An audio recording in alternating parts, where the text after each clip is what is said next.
Imagine waking up one morning to find that your entire town is gone. No people, no laughter, no sound, only the wind echoing through empty streets. This isn't a legend, it actually happened in Canada.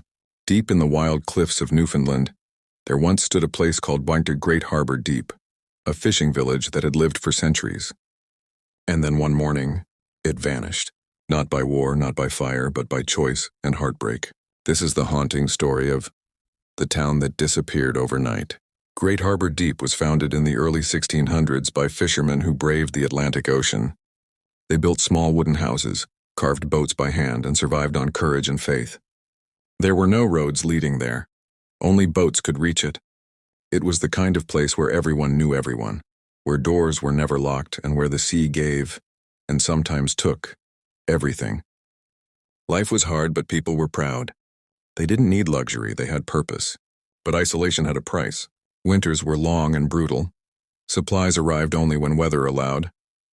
Children traveled miles through snow just to attend a small schoolhouse with a single teacher. Electricity arrived late, and the rest of the world moved on, leaving Great Harbour Deep frozen in time.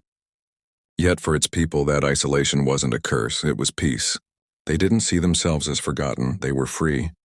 Then came 1992, the year that changed everything. The Canadian government declared a ban on cod fishing, the lifeblood of Newfoundland's economy. Without fish, there was no work. Without work, there was no life left in Great Harbour Deep.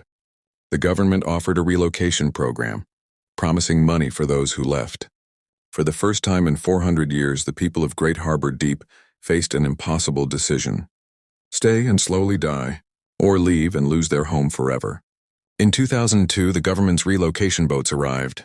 Families packed everything they could: memories, photos, and tears. On their final night, the townspeople gathered in the community hall. They played music, danced, and sang, and not in joy but in grief.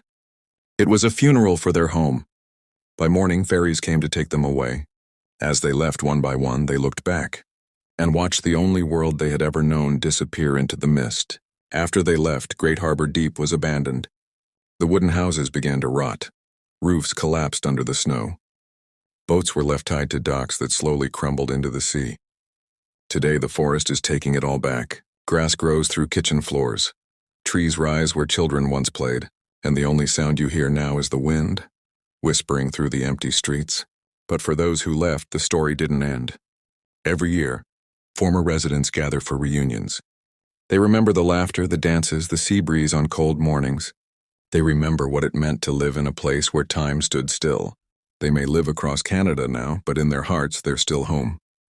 Because a town is not just wood and stone. It's the people who loved it.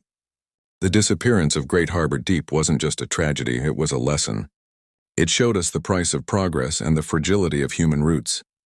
Hundreds of Newfoundland communities vanished under the same policy, erased from the map, but not from memory.